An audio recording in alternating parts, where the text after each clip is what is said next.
I'd like to talk about Assata Shakur and her impact on the Black liberation movement in the United States. Assata Shakur was born Joanne Kezimard in 1947 and became a member of the Black Panther Party before later joining the Black Liberation Army during a period of intense political and racial conflict in the 1960s and 1970s.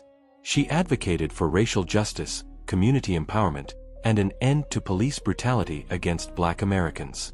Her life became the subject of national attention after a 1973 shootout on the New Jersey Turnpike that resulted in the deaths of State Trooper Werner Forster and a fellow activist.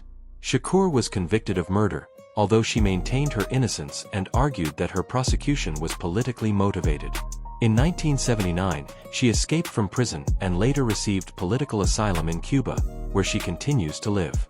To many supporters, Assata Shakur became a symbol of resistance against racism and systemic injustice.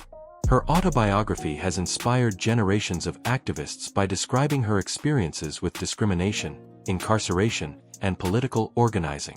Her famous words, "It is our duty to fight for our freedom," continue to be quoted by social justice movements around the world. At the same time, her legacy remains controversial.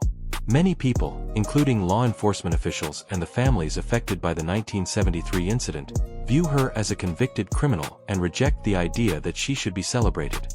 Because of this, discussions about Assata Shakur often reflect broader debates about justice, policing, political activism, and civil rights in America. Whether seen as a revolutionary or a fugitive, Assata Shakur remains one of the most influential and debated figures in the history of the Black liberation movement.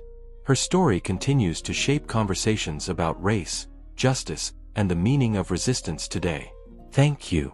Oppressed people in the United States had to do not with climbing up some ladder to success, not for asking to be just like Rockefeller or just like DuPont or just like Ford, because that would only continue the oppression and exploitation of oppressed people in the United States, and specifically African people born and raised in the United States. Socialism is an integral part of building social justice on this planet. The condition of my people, my history, was very much connected with other oppressed people, and I began to see that the same foot that was on the necks of the Vietnam